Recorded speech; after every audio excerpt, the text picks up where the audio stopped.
Hello everyone, welcome to my channel. So you will have noticed that about 2 videos ago or so, I had posted something about my new short story book, Draven and Other Stories. And in that video, I said I'd be back and I'd tell you all about it. And I never came back. So I do apologize for that, but there's a reason. As you know, the last few years have been difficult for all of us. And just when we think we can move forward again and try and get our lives back, something happens.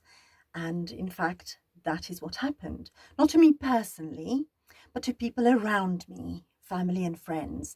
And I felt I needed to be there for them, to support them, because it was not very pleasant things. It was sad things that happened.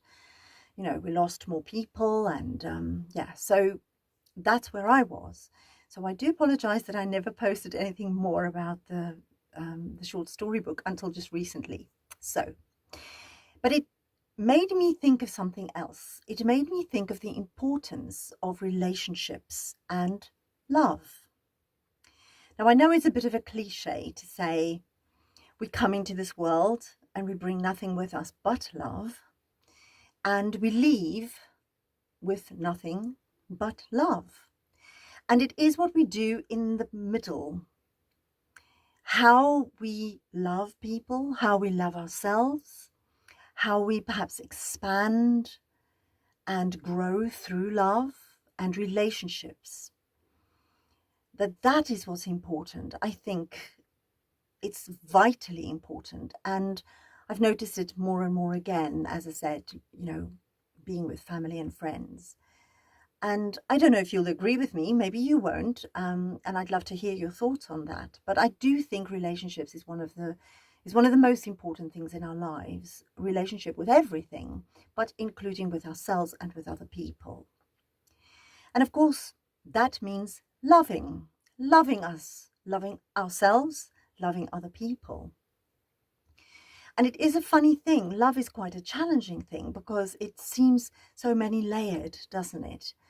Now, if you have followed me for a while, you would know that a few years ago I had interviewed quite a number of authors.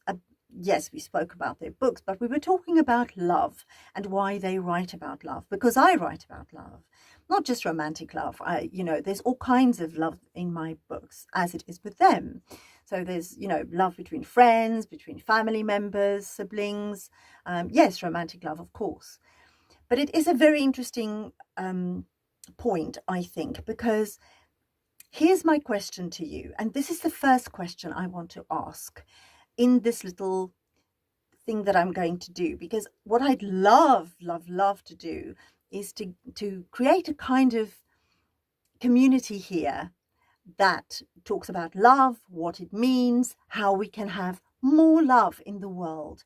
And I feel especially now when the world seems to be so troubled, we need to love bomb this planet and each other. I really do feel so strongly about that. And I hope you agree.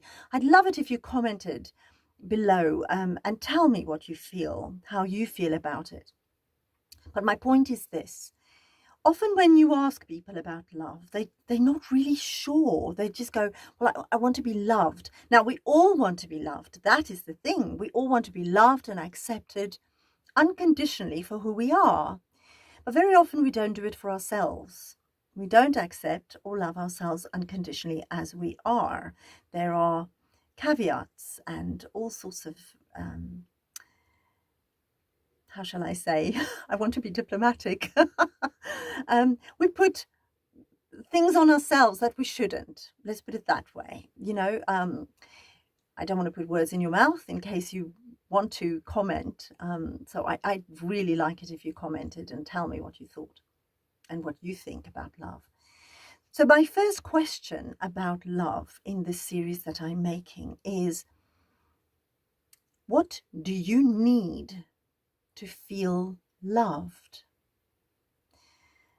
Now that seems such a silly question, really, but I would love it if you thought about it, because I think sometimes we don't know. We actually don't know, I'm talking to quite a lot of my friends about this and people, and I'm asking them this question. And it's very interesting how people don't really know. They'll say things like, well, I want to be cared for, but what does that look like? I want to be loved, but what does that look like? What do you need to feel loved? Because we all need different things. For some people, if you cook them a nice meal, they feel loved and warm and fuzzy. For other people, it means nothing because they're not a foodie, right? So our love language is also different. And it's very important, I think, that we begin to talk about this and find out what it is that we really need. I think that's why sometimes romantic love relationships can be so challenging.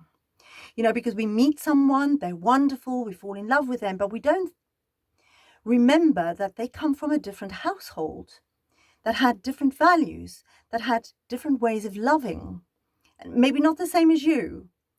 And then there's problems. Problems start happening, and we don't know how to resolve it necessarily because many of us don't know how to ask for the love that we need, because many of us have never thought about it. We don't even know what it is for ourselves.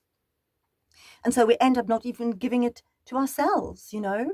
And also I feel we've all been so brainwashed to look for things outside of ourselves, you know.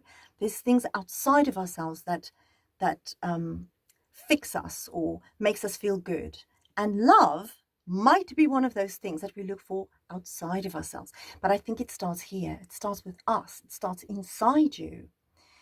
Anyway, I'd love to know what you think, because I think it's so important, especially, as I said, in this day and age, in the way that the world is. I think we need a lot more love on this planet and with each other, and compassion to heal what's going on here. So I'd love it if you left comments down below in the comment section, and maybe we can start a debate. Maybe we can start something here where we can love bomb the planet. I'd love that. So I shall speak to you very soon, but until then, I hope to read lots of your comments. Mwah!